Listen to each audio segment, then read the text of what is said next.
Thanks to everyone who supports The Habit at patreon.com/doseofbuckley. I promise I'm not using your money for wild, hedonistic parties. But if I was, you'd be invited. Only seems fair, right? One of my all-time favorite episodes of It's Always Sunny in Philadelphia is The Gang Buys a Boat. In it, Mac and Dennis tell a boat salesman that they're looking to throw some P. Diddy-style parties up on the deck. Later, we get more insight as to what they might mean by this, as Dennis explains how he plans to lure women onto the boat, drive it out to sea, and then ask them to have sex, which they won't say no to because of the implication, leading Mac to be very disturbed by Dennis's intentions. Later in the episode, they end up on someone else's boat, where they become worried that they will be the tasty treats, the bodies offered up for sex to the rest of the people at the party. This, we have to understand, is what they believe goes on at P. Diddy-style parties. This episode aired September of 2010, 14 years ago, almost to the day that Diddy was arrested for sex trafficking, racketeering, and transportation to engage in prostitution.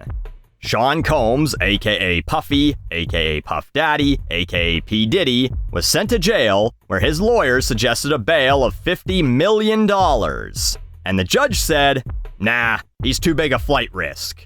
We all talk about how corrupt the system is, but if he's a flight risk, that means they get to keep the $50 million if he runs for it, and they still said no. They really want Diddy. But when it comes to Mr. Combs' proclivities, did the It's Always Sunny guys know this? Or is it now a disturbingly hilarious or hilariously disturbing coincidence? I don't know, but Diddy's freak-offs, his celebrity sex parties, are perhaps one of the worst kept secrets in celebrity gossip circles. They've been discussed on talk shows and later on podcasts for decades now. In fact, perhaps you've seen this clip floating around of Diddy talking about his infamous parties on Conan in 2002, 22 years ago. I know, elder millennials, settle down.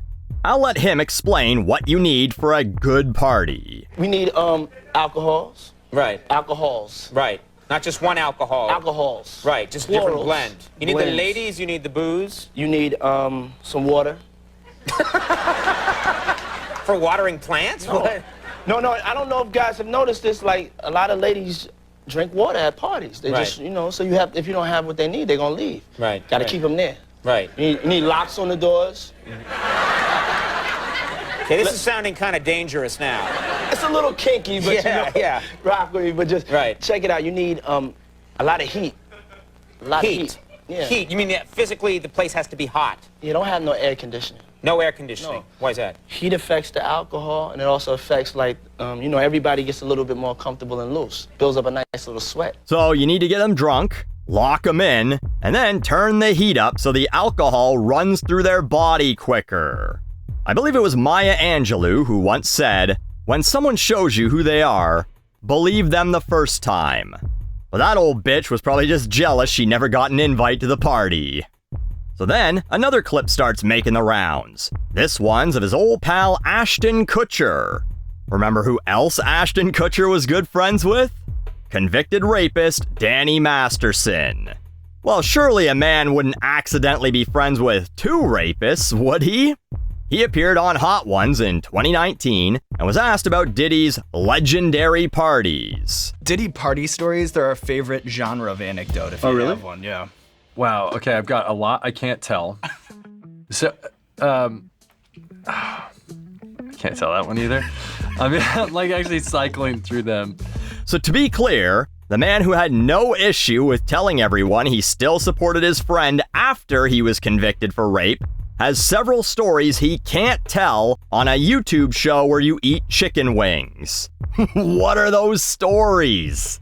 Well, we might find out sooner than later because there are some who believe that footage from these parties was recorded, secretly or otherwise, and that Diddy did this to use as blackmail against various celebrities over the years, so that they'd be more amicable toward working with him. Presumably, some of that footage may be in the hands of the police now, who raided Diddy's Miami home earlier this year, and according to the indictment, found a few guns, a rapper with guns, yawn, and over 1,000 bottles of baby oil. And I don't know where Medium got this info, but 784 dildos. Hey, maybe he's just a collector. Some people like baseball cards or comics or action figures. He likes plastic and rubber penises. To each their own, right? And I loved his lawyer's explanation for the 1,000 bottles of baby oil. He said, I mean, there is a Costco right down the street. I think Americans buy in bulk, as we know. Oh, those Americans and their bulk lube purchases. I've got a Costco membership myself, and I've never thought, you know what I need while I'm here? A couple pallets of baby oil. Lawyer then goes on to say, and these are consensual adults doing what consensual adults do, We can't get so puritanical in this country to think that somehow sex is a bad thing, because if it was, there would be no more people. Now, obviously, he's Diddy's lawyer, so that's the story they're sticking to. These were all consensual, apparently for the purposes of solving the world's low birth rate issue. Diddys Parties were saving the planet. What a hero. But the government feels quite differently. The charges are that he would effectively pay both female and male prostitutes to come to these parties, then drug up his victims, the other people at the parties, celebrities or wannabe celebrities, I guess, and force them to fuck the sex workers by threatening them with all sorts of things. Violence, ruining their careers, various forms of blackmail, whatever.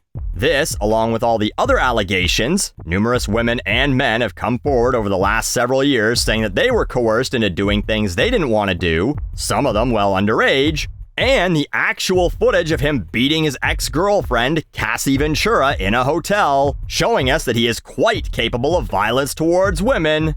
It doesn't look good.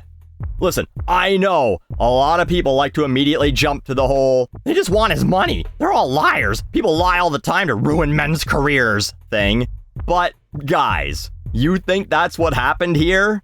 Come on. I love how the discourse on the internet is always, celebrities are all a bunch of disgusting perverts. And then you get actual evidence of someone who has told you he is one, and it becomes, these clout chasers are just trying to benefit off his good name. I was recently reminded by someone of a video I did in 2017 called Celebrity Scumbags, which I ended with, don't be surprised when a celebrity abuses their power, be surprised when they don't. A guy like Diddy, who has told you himself he likes to have wild sex parties, who once claimed, almost bragged, that he'd be arrested for them, he's a perfect example of someone who has all the money in the world, that buying things is boring now. When you can walk into a store and own anything you want, you don't even want that shit anymore. 1,000 bottles of lube at the Costco is just like you buying a bag of chips at 7-Eleven. Just another day. No, he wants what he can't have. He wants people, power over them, the ability to do whatever he wants with them or to them when he wants. Which leads us to an even crazier allegation, like that he may have done things to Justin Bieber. A clip surfaces from when Bieber was 15, where Diddy talks about how he's been given custody of him for 48 hours by Usher. Usher is a protege of Diddy and went on to sign Bieber to his first contract. And that he can't really disclose where they're going or what they're going to be doing, but that it's a 15-year-old's dream. This, coupled with another clip from an interview where Bieber talks about reaching out to Billie Eilish to shield her from the music industry so that she doesn't have to go through anything he went through, suggests that maybe it wasn't a 15-year-old's dream, more of a nightmare.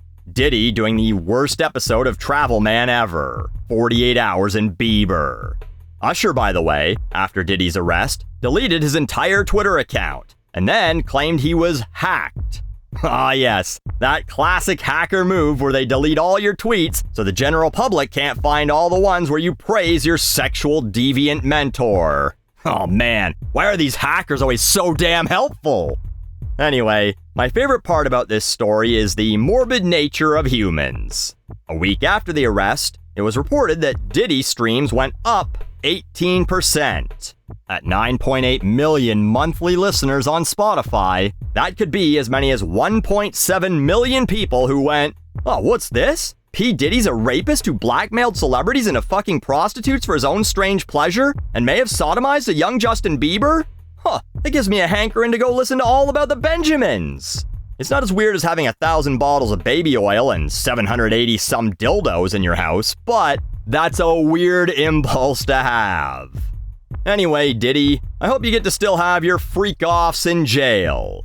There's a lot less lube, the only alcohol is toilet wine, and I don't know what the heat situation is, but you do get one wish. The doors will be locked. It's a little kinky. It sure is, Puff. It sure is.